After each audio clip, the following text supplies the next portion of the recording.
Welcome back to another episode of the podcast, Rameumptom, Ruminations. My name is Scott. I'm the host. For today's episode, I have a special guest, and the episode is called Welfare and Self Reliance Abroad, Part 1.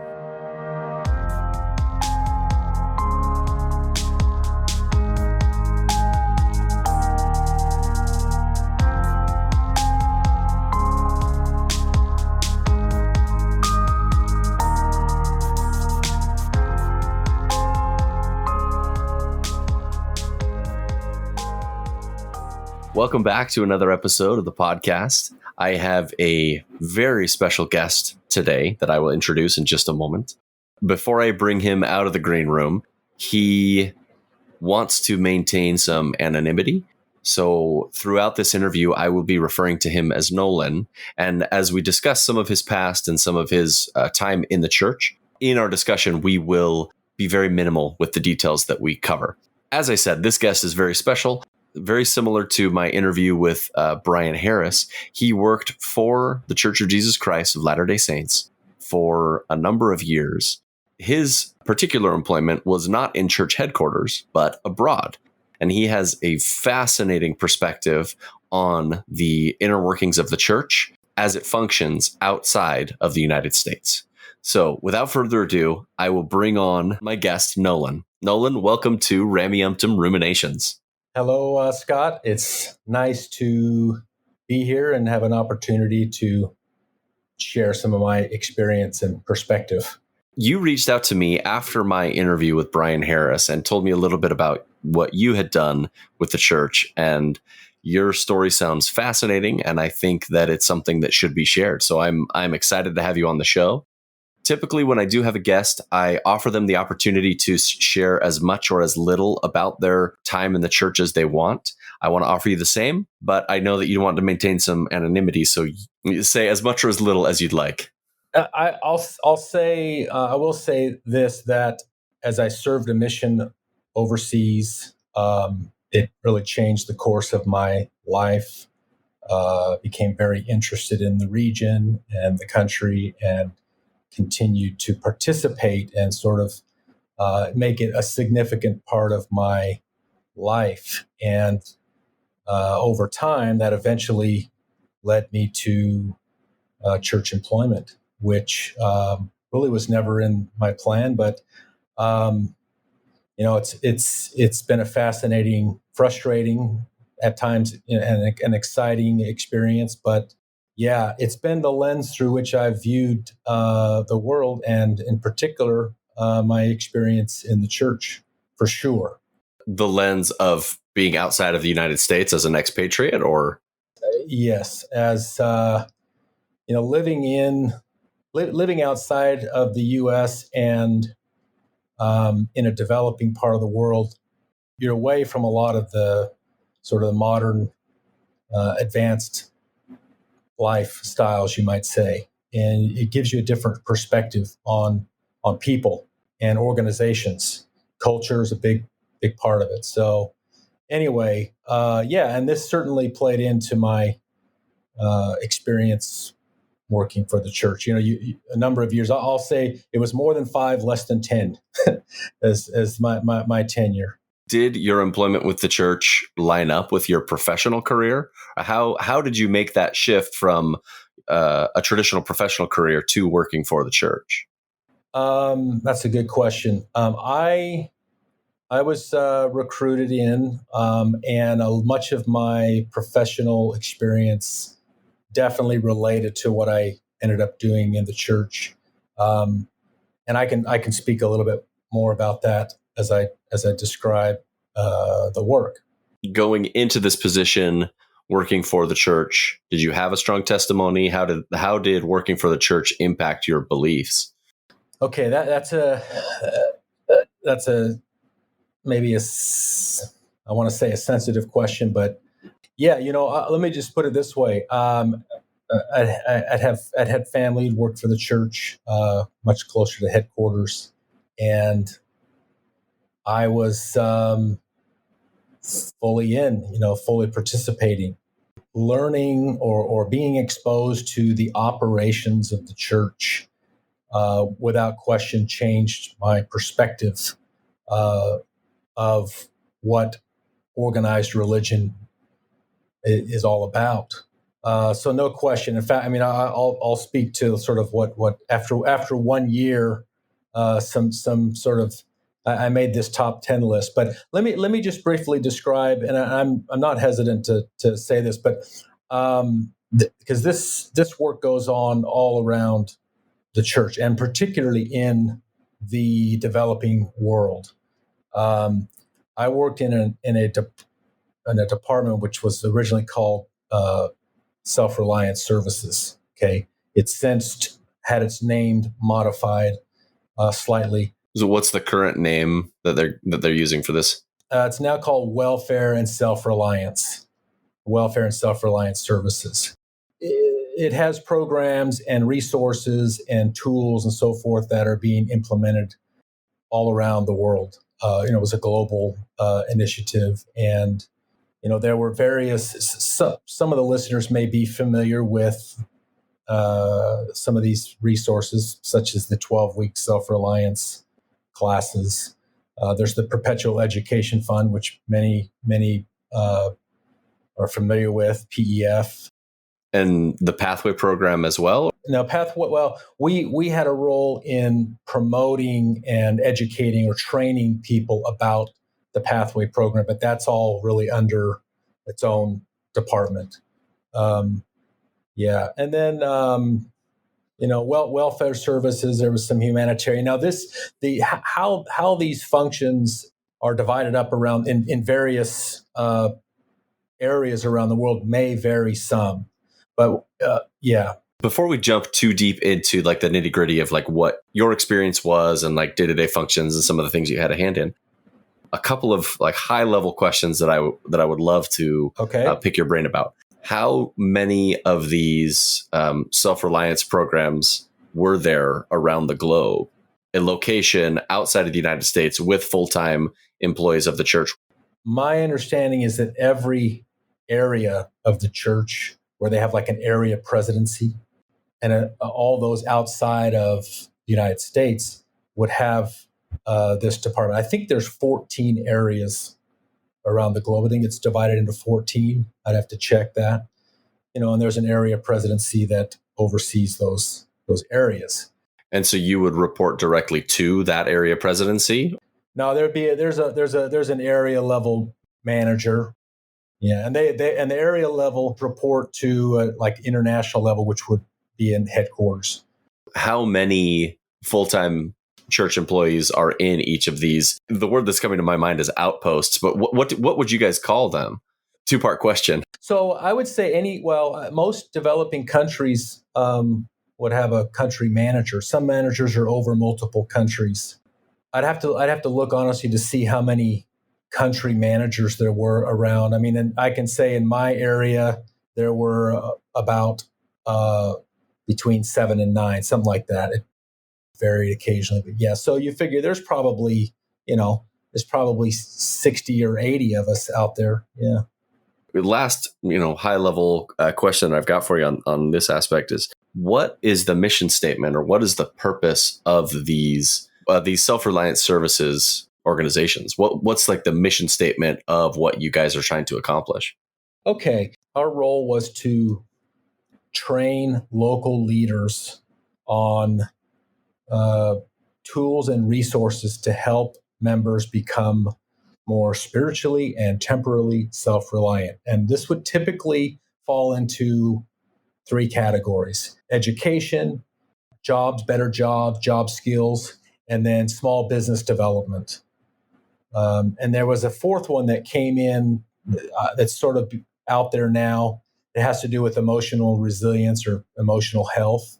I wasn't really involved with that. It wasn't launched where I was, but so think education, jobs, and small business development. That was the idea was to train leaders on how to use these resources that the church put together to help people become more self-reliant, which almost always means to stabilize their life through a better income, so they can have a better quality life, and obviously, participate in the church and its objectives. Yeah, in many ways, it's very positive. It gives people something to focus on, and it's a resource. It's a resource for sure. From the way you're describing that, it sounds like some good that the church is putting out into the world. Yes. There's a lot of very, if noble's the right word, purposes behind it, and there were many, many elements of this kind of work that I thoroughly enjoyed. Meeting. This is one of the elements, or one of the aspects of this discussion that I want to get across, is that the church in these developing areas.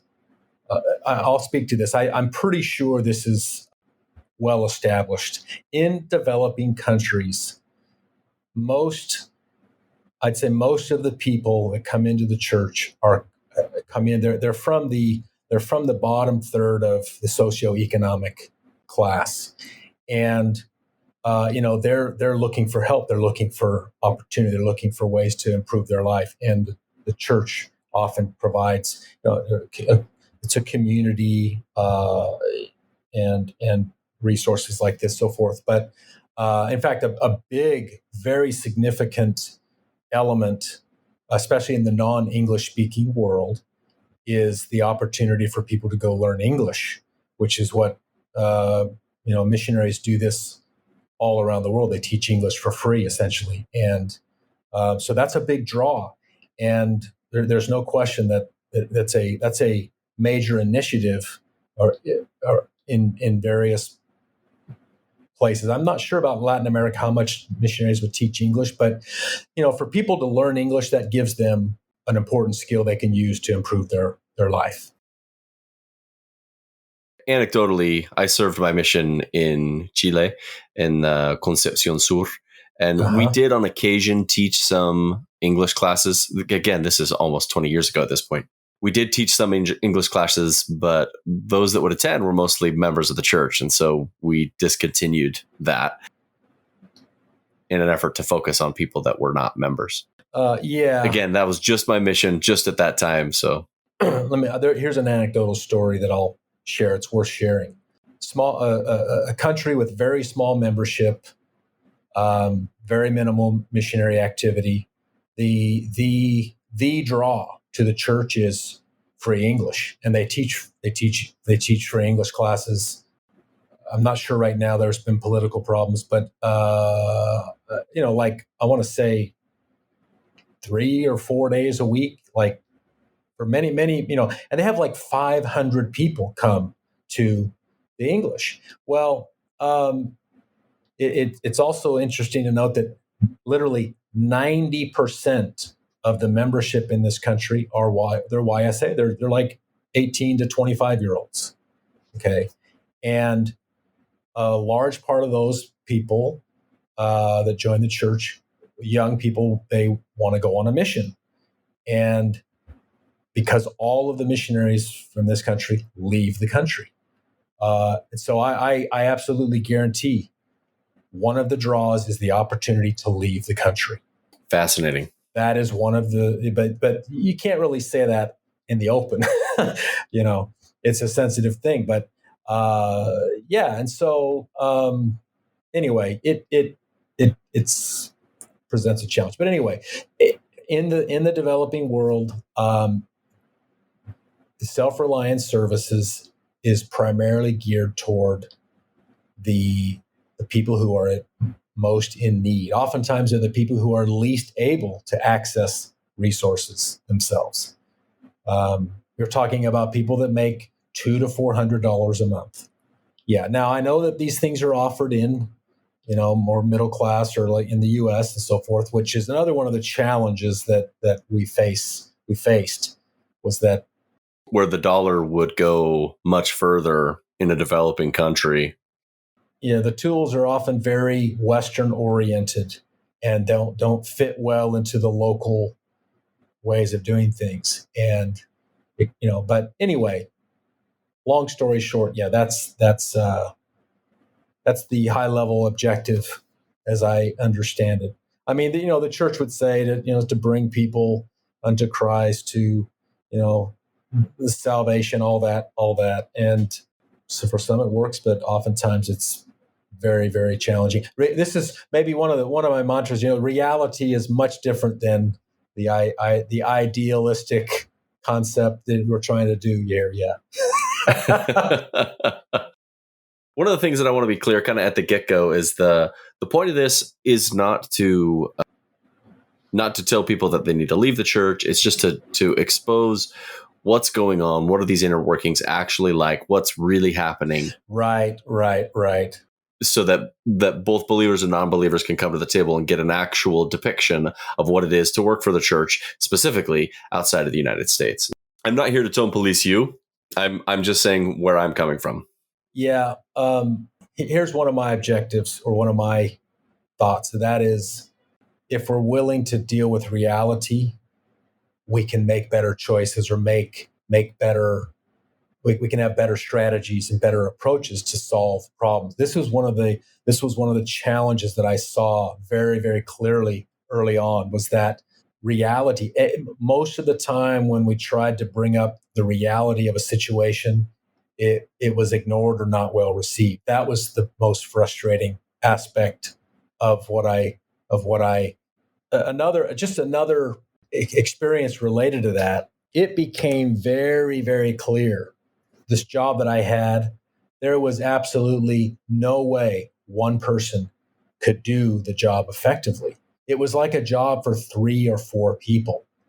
I mean, just on paper, if you just look at it on paper, it was obvious that, and that was one of the realities that is just like, no, you can't, you just have to do the best you can given the circumstances. So, yeah, I mean, there wasn't enough hours in the week to get to half the stuff that needed to be addressed. So anyway. Well, I think that's a good overview of kind of what the self-reliance program was outside of the United States, kind of real surface level of everything. You have created this top 10 list, or this 10 things list, as a great starting off point for this conversation. We can discuss some of your insights on 1 year in, what you had written down. I made this list literally right at 1 year, and I was just kind of like reflecting on the whirlwind, first year. I know you're trying to maintain some anonymity, but if you're able to, what year was this that you wrote this list? You don't have to answer that if you don't want to. No, I'll just say this was within the last. What year? You want to know what year? As I said, you don't have to answer since you're trying to maintain some anonymity. Within the last decade? Yes. It was within the last 8 years. There's a little bit of humor in this, but I've also found that, there's always the humor always has an element of truth in it, right? Oh yeah. So I'll just go through the list. They're just brief statements, and they all of them sort of bring back a memory of some kind, but I won't go into all of those. But I call it the top 10 things learned during first year as an employee of the LDS Church. That's what I called it. Okay, the first one was meetings trump results. Meetings trump results. And what that means is I discovered that holding the meeting was more important than actually getting results from the meeting. So you didn't come out of the meeting learning anything new. It was more important to be there present and discuss. Yes, absolutely. Yeah. There was just lots and lots of meetings. It was just like, what do we get done here? And, box checking, lots and lots of box checking. Okay. Now I should add something. There was a big organizational change that happened a couple years into my tenure that was trying to simplify the organization. I believe it's since been rolled out worldwide. Like the transition from one prophet to the next? No. Well, this actually, I'm trying to think when this happened. No, but this is actually an interesting thing.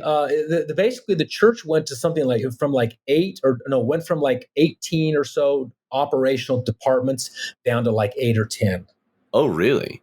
Yeah, they combined a bunch of departments. They were trying to simplify the church. Now, I was in a meeting that explained that the church is trying to simplify because that's what they view that as critical for growth. They've got to simplify the organization, which we've seen a lot of that happen. Yeah. Anyway, meetings trump results. That was clear. The second one became very obvious. Change that matters comes top down. Change that matters comes top down. I just noticed very clearly that when something was really important, it always came top down, from bottom up. We need to do this. We need to do that. How can we improve this? Bottom up, extremely difficult in the organization.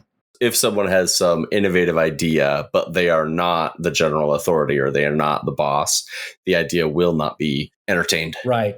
Yeah. Your previous guest talked about all the surveys and stuff, and that's that's an effort to part of like provide information to the top so they can create the change that then goes down. So anyway, that was something that became very clear. The third one I wrote was everyone's project is most important. That's you can see that this is the most important thing we do, and this is the most important thing. Yeah. Everybody has the most important thing to do, and that's a difficult thing in an organization like this where everybody wants to feel that their work is the most important. Okay, so number 4, this was an interesting experience. Number 4, I put down scriptural interpretation explains church organizational structure and is subject to reinterpretation. So what do you mean by that? We had what's called a director of temporal affairs come, DTA they call them. Every area has a DTA. They're like the operational lieutenant or operational guy. They're over the operational employees of the church in an area. So as a manager of all of the full-time employees of the church in an area. Yeah. He's like the top guy for the employees of the operations, except for CES or for seminaries and institute. Seminaries and institutes, S&I, they're like this special sort of group on the side. They kind of operate separately. So anyway, there was a sort of a big presentation given and using all these scriptures to explain why certain things were the way they were. And I just found it interesting that all of these sort of modern best practices, business management things were explained through the DNC or whatever. And it just, and then of course, a year or two later, a lot of these things changed. And so my point was that if you can base something from the scripture, you're justified in saying it, and which is all just subject to reinterpretation a year or two later or whenever. I mean, that was just something that came through. This next one, this is a really important concept, I think, for people for people to understand how the church operates. And that was this. I wrote down, inefficiency can always be tolerated when there is no cost. Okay. Incredible inefficiencies. However, when you're dealing with volunteers who don't cost anything, it doesn't matter.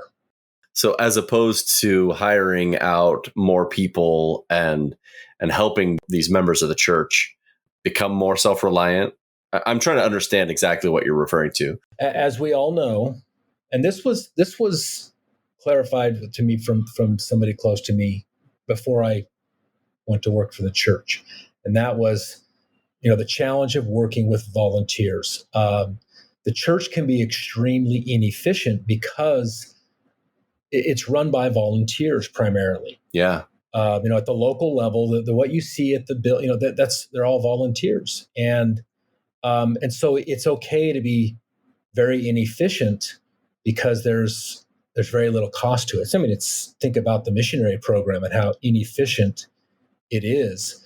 There's cost to the church, but the missionaries pay their way basically, and so that was just something that became very clear, is that efficiency was absolutely not a priority. There was, yeah, but it's easy to tolerate inefficiency when there's little cost to the inefficiencies, which is related to the volunteer, primarily working with volunteers. Yeah. That being said, like if you ever had a program you were pushing forward or working on, would it be stymied because of these inefficiencies, because you're relying entirely on volunteer work? Absolutely. Absolutely, yes. Very, very painful and arduous to get simple things moving forward after months, even years, because the volunteer people who were hoping to implement this stuff, you can't hold them accountable. It's very difficult to hold them accountable. They're doing it in their free time. They're doing it, as best they know how. They're not experts at it or whatever, and so it just things very challenging to be done at a high level, or even a medium level. So that's just one of the challenges of this work. Yeah. So next one I put was, and this wouldn't surprise anybody, toe the line equals fast track. For people who want to sort of pursue a career long term and rise, they have to toe the line for sure. There's an important principle in church employment. It's part of what's called the leadership pattern, and that's it's called aligning with the brethren. Align with the brethren. It sounds familiar. Maybe Brian mentioned that, or maybe that was just from our discussions in the background. Yeah, what they basically want the employee workforce to be. They want the brethren to lead, meaning they whatever work's been done and behind the scenes, they want to let the brethren or the leaders sort of put it out there and push it before anything else happens. That's part of it. And they don't want employees sort of going off and doing their own, implementing their own ideas and stuff. But anyway, you have to toe. So I guess this is what contributes to the slow pace of change in the church. Now, people would say, "Well, there's been tons of change recently." Well, it's been top down for sure. Well, and they've done pilot programs on all these changes for a long time. Exactly. The question I have on this specific subject, perhaps you have a unique glimpse at this, but you're working there full time overseas. Is there an impression, or are there people who take these positions in an effort to eventually become part of the 70 and turn this into a lifetime career? Is that something that's discussed? Is that something that's like on the minds of some of the people that work there? Like, yeah, this is an interesting question. There's an important observation there's something I noticed years ago, which I think was highly problematic, but it's related to what you're asking. I don't think anybody comes into church employment with the hope to rise up and go into, become a general authority or some high level. I don't think anybody really does that. But it may be after so many years. I haven't been exposed to that. Now, ecclesiastical leaders, that's a different animal, I think. This is something that's important to understand. The ecclesiastical side and the operational side of the church, they try to keep these separate. But this is one of the big problems, which I noticed many, many years ago, 20 years ago or more. That was in countries like where I am. Well, and it'd be very interesting if somebody did a study of this. Maybe it's been done. I don't know. It'd be very interesting. I think there's something to be learned from this. From my experience, most of the people running the operational side of the church were also running the ecclesiastical side of the church in those countries. There was a tremendous amount of overlap, which naturally causes conflict of interest. Okay. I've seen this for 30 years where, my colleagues, they're all like stake presidents or counselors or in the mission presidency and all this kind of stuff. Not only do they help on the operations, but they're running the ecclesiastical side as well, which can create conflict of interest. I've seen it over and over again. To be specific, what sorts of conflict of interest are these scenarios creating? Let's say you're in operations, and you want to do something, but you're also in an ecclesiastical setting where you can help sort of get that approved or get it moved forward or allocate resources to it. You know all the right people to get something done. It just gives people who also work for the church undue influence. It gives them much more power than they might otherwise have over resources and decision making. Number 7, I said if you discover how poorly something is being run, upon closer inspection, it's usually much worse. Now, I say this in in jest, but and not to be negative, but it was extremely surprising to you as a church employee, you get to see statistics, you see various data, and a lot of times you look at this data and you're like, that doesn't seem right. And you see things firsthand. You're like, no, it's much worse than this. I saw this up close as I came in and I was new. There's a expectation about certain level of leaders. Well, if I ask them to do this, they'll know exactly what to do. That is absolutely not the case. It's not the case at all. Where I was dealing with leaders who I assume they know what to do, and the fact is they really don't know what to do about how to implement or how to hold a meeting, for example, or how to call a meeting and notify people, how to communicate and organize things. You assume they can do these things, but oftentimes it's a big challenge. And so that was a real challenge. So my expectations about what I could do early on had to come way down. Like, oh, we could do you could do an 8 out of 10. Well, no, we'll be lucky to get like a 3 out of 10 or 4 out of 10. So that was very unexpected as I got into this. This is related a little bit to our previous. Number 8, I put the operational church must always spin things positive to the ecclesiastical church. This was an interesting element of church employment, which I didn't expect. And your previous guest alluded to this. We in operations, we often talk about who's the customer. And is the customer the leaders? Is the customer the members? Starting to talk about the church members and the operations like a customer provider relationship was strange. And I remember an experience where I was asked a question by an Area 70, and I thought I was supposed to answer honestly, but I wasn't. and I mean, I was trying to help him see the reality of something that had happened over the previous year. And I found out very quickly that letting him know the reality was not the proper course. I was supposed to spin it or not let him sort of hear any kind of negative information. And that was a surprise to me and this was somebody who I've known for 30 years. I mean, I knew this guy a long time. It's like, why do I have to be, so that was just strange. It was strange to me that we couldn't be.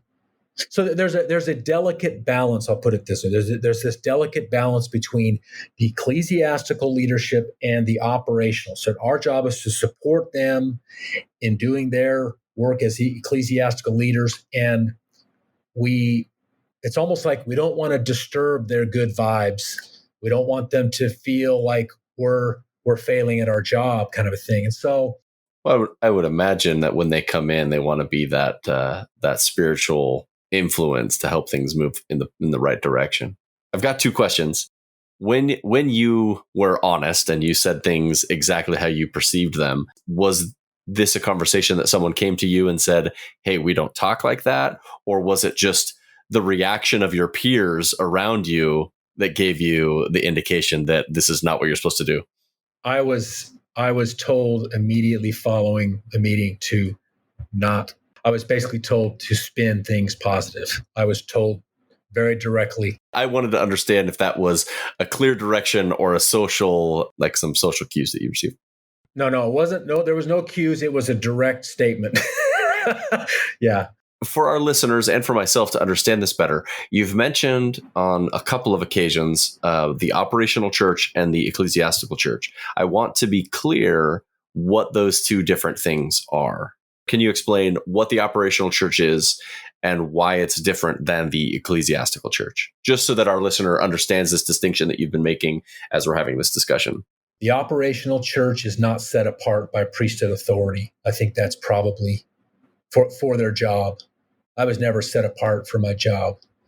And so you're saying like the ecclesiastical side would be mission presidents, anybody local, stake? Yes. Yeah. Anybody who holds keys, people who hold keys, although I have to double check what area presidencies hold keys, I think, for their area. I'm not positive. I'd have to double check on that. But area general authority, when they say general authority, that's an ecclesiastical leader. An Area 70 is an ecclesiastical leader.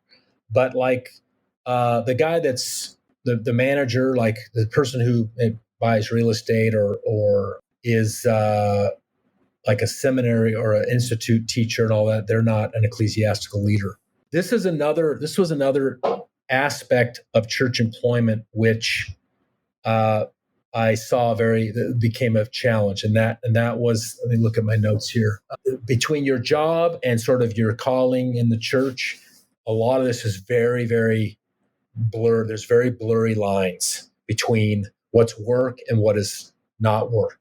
That's one of the challenges of working for the church is because membership in the church is such a lifestyle. And when you go to work for the organization, it's like all consuming.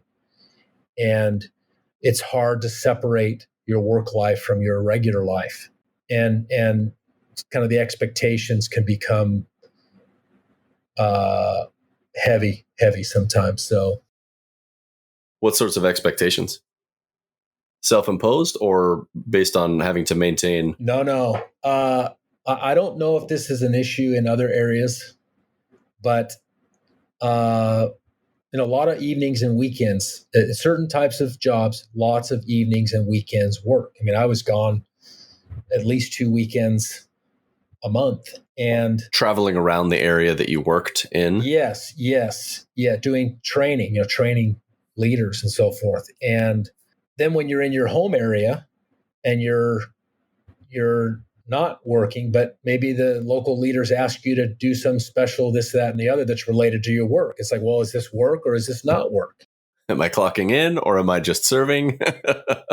Yeah, and so, well, another element that I did a lot of translation for meetings, just stuff that's just thrown on you. That's not really part of your job, but you're just like, you have this skill, we need you. And you come in and you just kind of pick up wherever you can. When you'd have a visiting general authority who did not speak the language, they'd pull in someone from your position that would come in and sit. Yes. It's for like state conferences or for like, what kind of meetings are we talking about? Yeah. State conferences, state presidency training, if they're visiting employee, like area reviews, stuff like that. Yeah. And so if you're available and you're a native English speaker, boom, you're going to get pulled to, they often prefer native English. Well, my experience is they prefer native English speakers to do translation for general authorities. They want. So yeah, you get exposed to a lot of different settings and meetings. You begin to see these patterns very clearly about how things operate. Yeah. So anyway, there's only 2 left on my list. I'll skip number 9, but number 10 is worthwhile. 10 is worthwhile, and this was my number 10. Statistical data tells us what we want to believe is true. Okay, I saw this very clearly. Where statistics would be kind of massaged or displayed in a way that made us feel like everything was okay. It just wasn't. I don't know. There were issues. I mean, I could see that this. I've heard this discussed before, that pushing bad news up the line of authority, very difficult, because there's a real fear of giving bad news to people who we feel are inspired to do X, Y, and Z. like, well, this isn't really working out the way we had hoped, and so, I mean, I saw some data recently where, they show a trend and they just remove all the numbers from it. They don't want to show the numbers; they just kind of want to show the trend. That's just a lot of little things like this I mean, I could see that the statistics that were collected and shown in various settings, um, it would very often tell us what we wanted to believe already. For example, like a dip in attendance rates during the COVID time would be spun as it's not people leaving the church, it's just people not attending because of COVID. Is that the sort of thing that you're describing happening? Yes. There were some specific what we call KPIs. This name comes up a lot. Key performance indicators, KPI. Yeah, almost every department, as far as I'm aware, they have KPIs. They have these things that are these things that are tracked. They're trying to measure progress. They're trying to measure, what's working, what's not, and so forth. Well, these KPIs would give an interesting insight into what's important to the organization. Yes, absolutely, and they'll change over time. They change over time. This is one thing about the organization is there's been a real effort to get all of the departments and employees sort of on the same page. Like, these are the things we're measuring. These are all we're doing all these things to support these objectives that the leaders have and so forth. There's been a real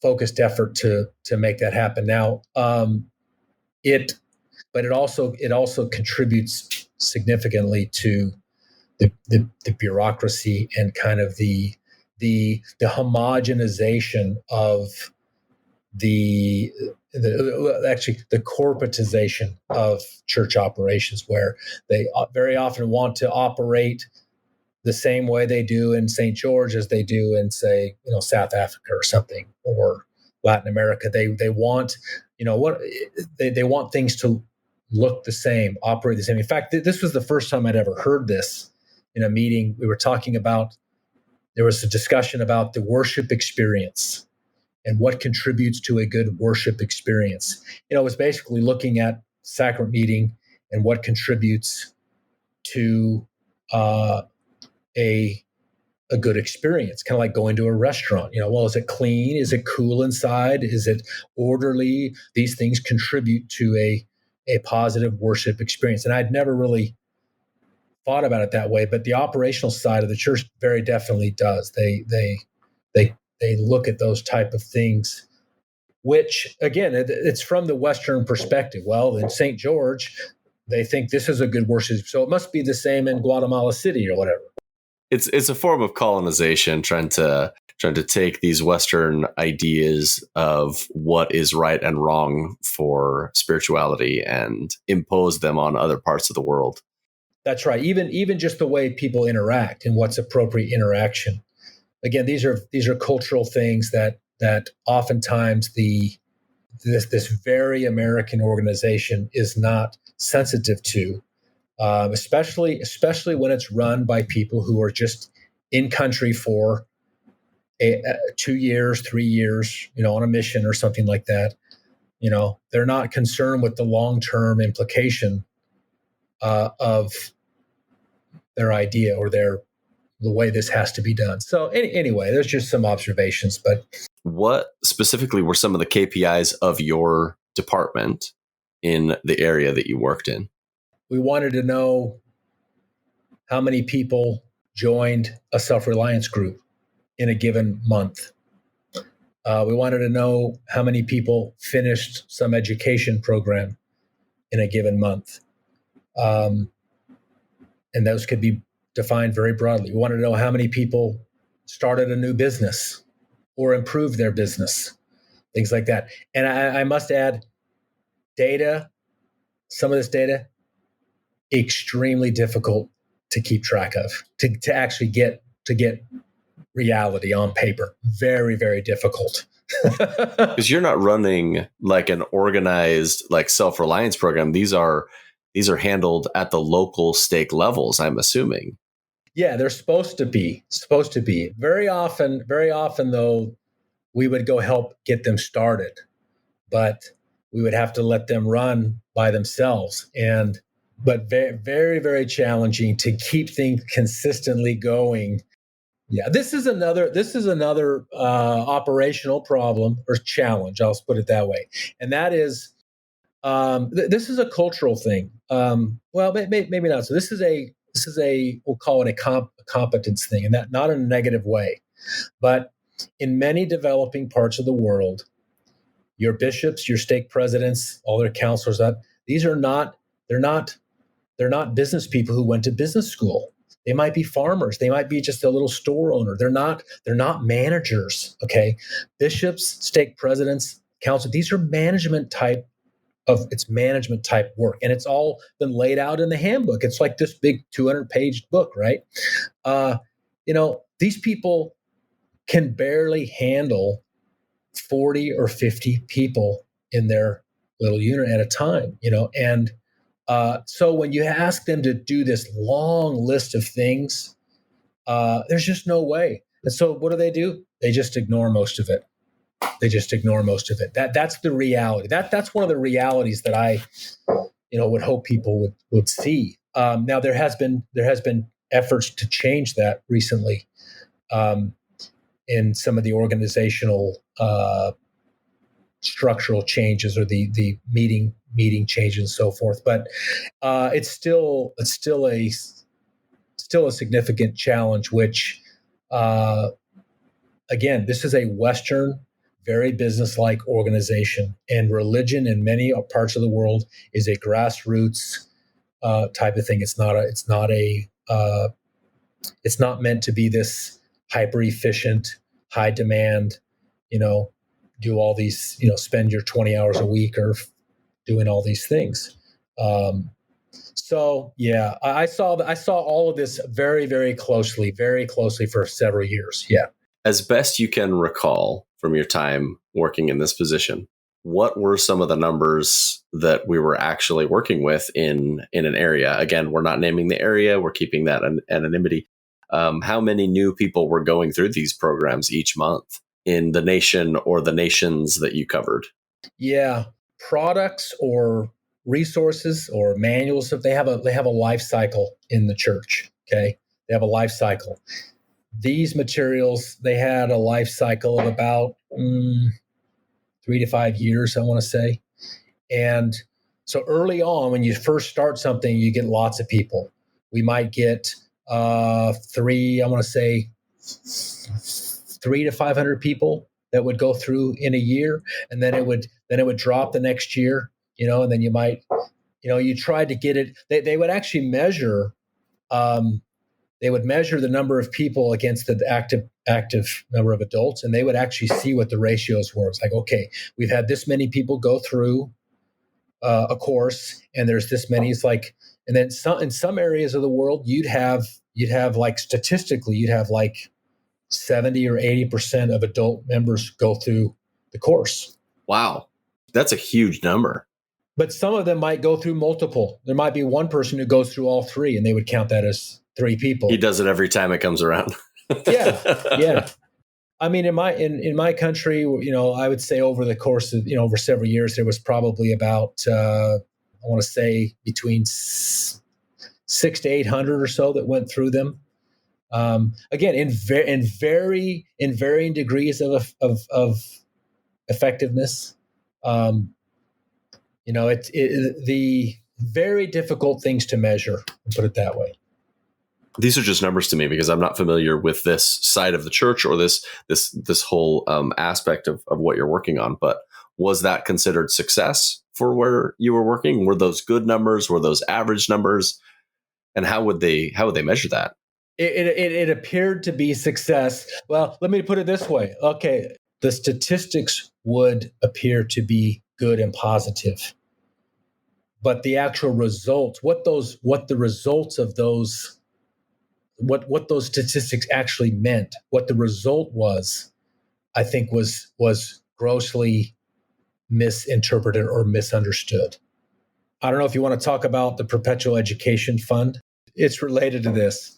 So the Perpetual Education Fund, I have some insight into this, and some of what I say is not new to anybody. But I was informed very early on multiple occasions, that the fund was created to create a revenue source to fund these loans.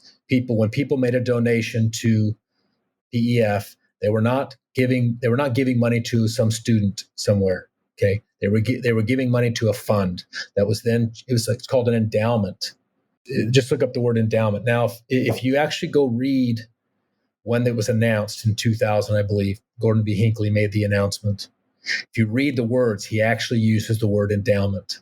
I think that's right. Go double check me. But what that means is there was a fund created to generate money. Okay. Now, I was told on multiple occasions that the money that's generated from the fund covers all of the operations. It covered my department. It covered all the people around the world to run this thing, and all the loans and so forth. So this fund was paying your salary? That's exactly my understanding. That's correct. That's correct. So just invested into the markets, generating some sort of annual or monthly income, and that money was used to. That's exactly. They use the term interest. Just the interest on the fund is what covers all of the operations of PEF, and I think it meant my department as well.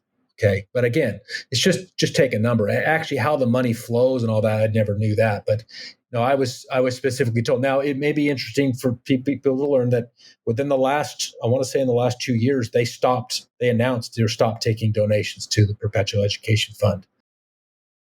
It's big enough to generate enough income to continue on as it is. Oh yeah, I mean, okay. There's two things to think about. I am 100% positive that the cost to run the whole program far exceeds the amount of money they actually give in loans. Okay, so I would say for every dollar that they give in a loan, they're spending at least that much on operating the loan. Okay. Employing people such as yourself and others across the globe, you're saying, yeah, administering these programs costs more than the good that they're putting out. Right. Now, as of 2018, this will interest some people. I want to say it was as of 2018. I have to double check, but there were about 90,000 loans that had been given worldwide. Maybe it's up to about 100,000 by now. In the 20-year lifespan of the program. That's correct. Okay. Now, a lot of people get bent out of shape or upset about, they're charging interest, and that, again, the interest is supposed to, go into the funds to help fund more loans and all that. Now, the interest, I don't think anybody was ever paying any interest on their loan, because they had what was called incentives. They had a program, and I think they still do. They would basically, if somebody took a loan and then they began paying on it, they would give them a discount. Like I said, they made a regular payment. They would add 25% of their payment to, let's say they were paying $5 a month back. The incentive might give them $6, credited as $6 back. So they were getting discounts. And then if you paid off early, you'd get an additional discount. There were these incentives that were going on. And so, at least in my part of the world, nobody was paying interest on the loan. They were actually getting a discount, which was a good thing. But the administering this program, the inefficiency, because it's all funded from Salt Lake, all of the money would go to the schools from the USA. They'd actually send it through a Western Union bank transfer, or maybe another bank, depending on the country. Okay, because all these countries have different rules and different banking systems. It's very, very complex, but made it extremely painful to get money sent on time and communicated properly to the right people. Oh, I mean, just seriously challenging to organize all this stuff. Yeah, but it was all and I tried to say, we really need to get this money in the country so it'd be so much faster and easier to administer this thing. And like, no, cannot do it. No, I believe that there's probably significant legal and tax issues related to this, which is why they want to keep it in the U.S. There's rules that have to do with loans, charging interest. All countries have different laws about this kind of stuff. And there's another issue that I haven't really heard much about in these discussions.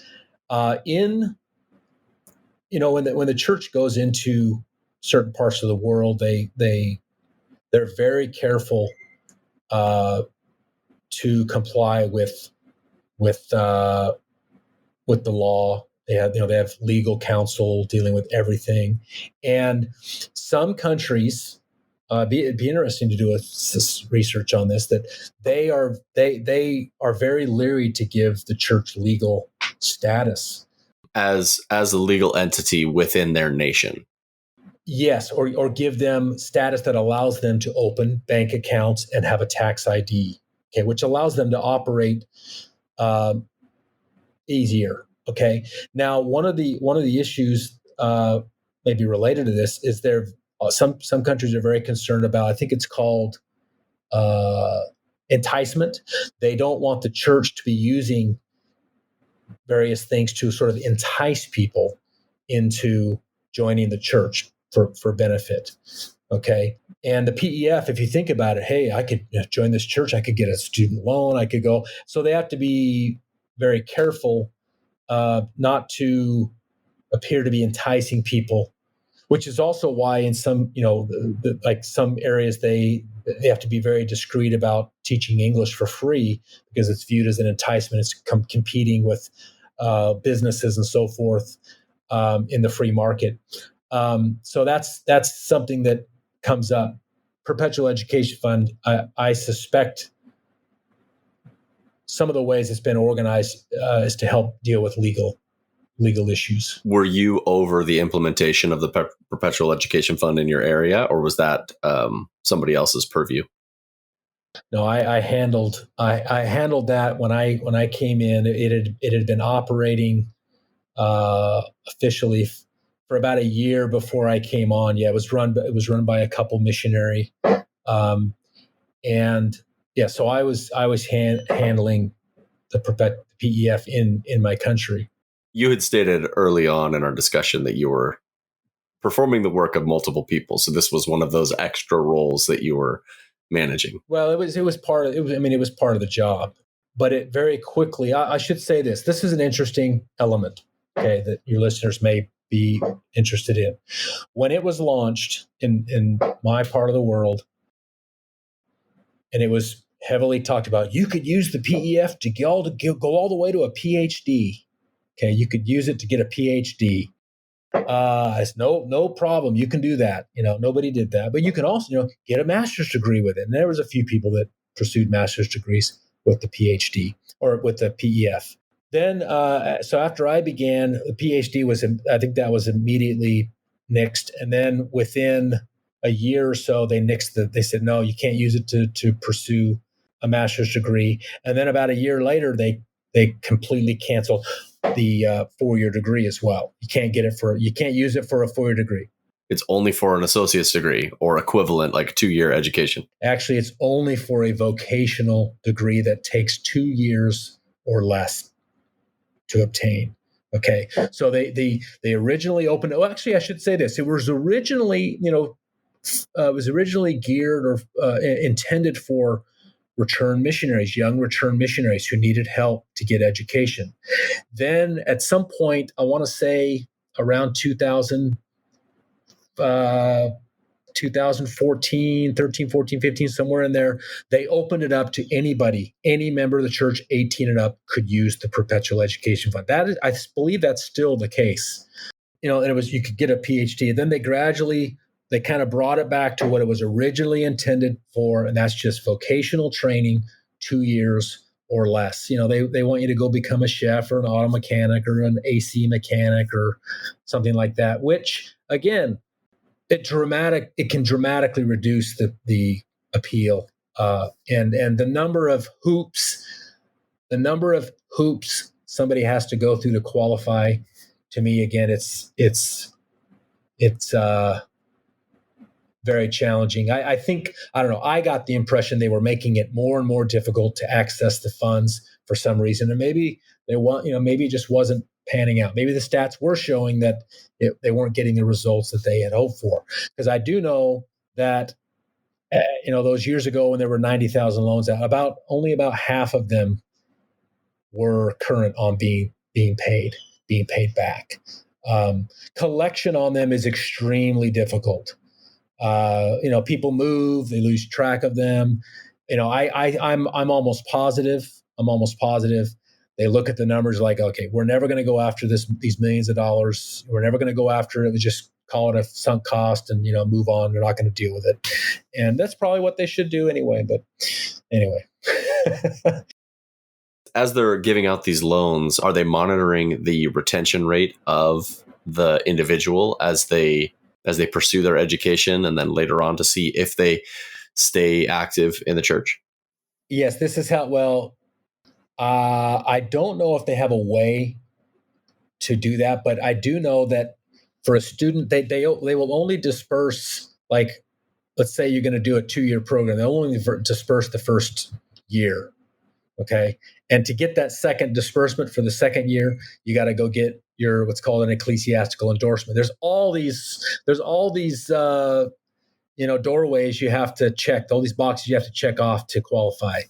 So those are ways to kind of rein things in or keep things. What was the average dollar value loan that you were giving out in your area? Yeah, that's another question I mentioned.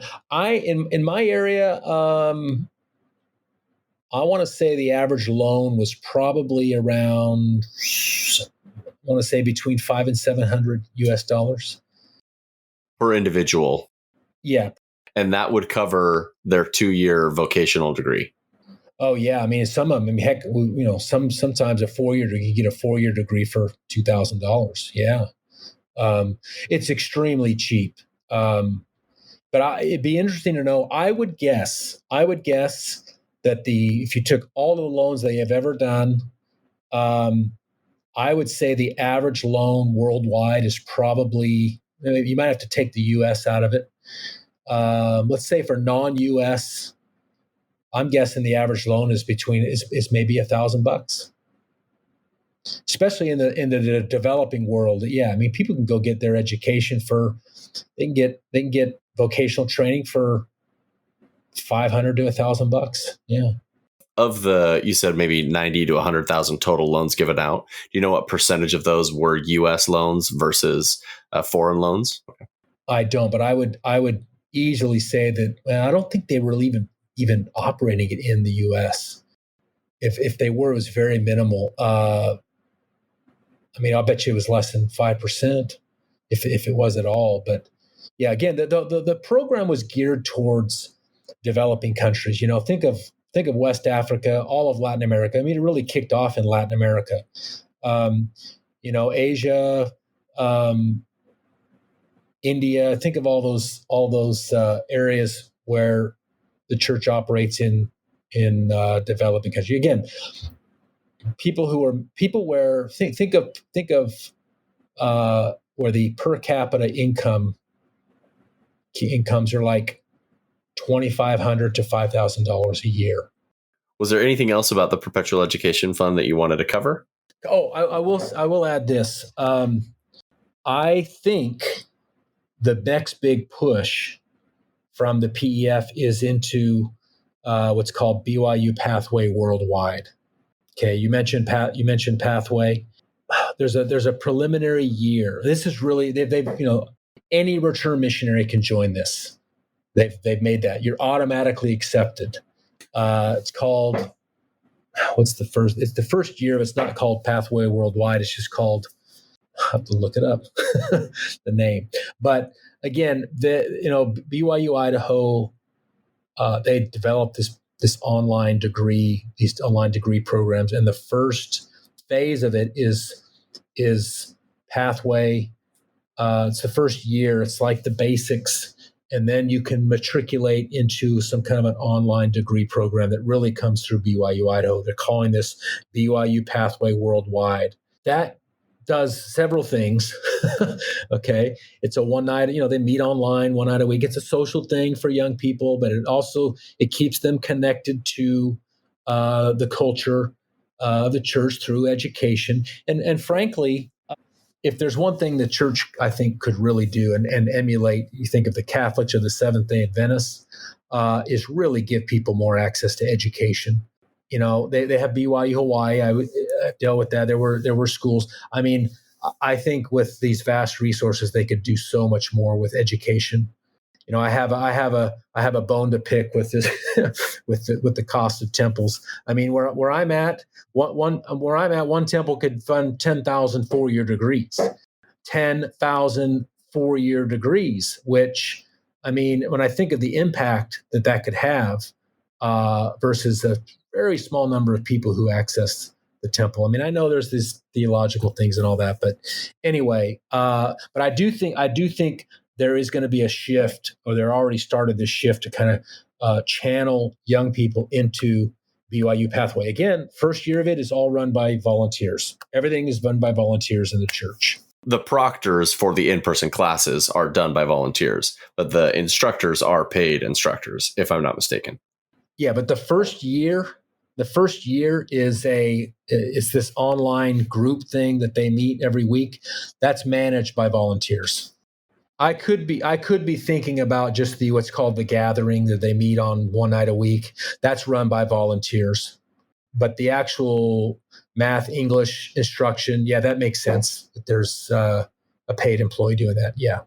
I think it would be interesting at some point. This is, again, one of the real challenges of the church is the lack of transparency. We won't really ever know what the effectiveness was of the Perpetual Education Fund unless they produce a report and actually, give some real data to people, which I highly doubt that'll ever happen. Well, from what you said earlier on in the discussion, it doesn't sound like they're interested in having any reporting that is reflective of reality. No, that's true. It's hard to be an organization dealing in how do I say it? I want to say religion or philosophy or theology, and to also speak in hard, what would you call quantitative terms, right?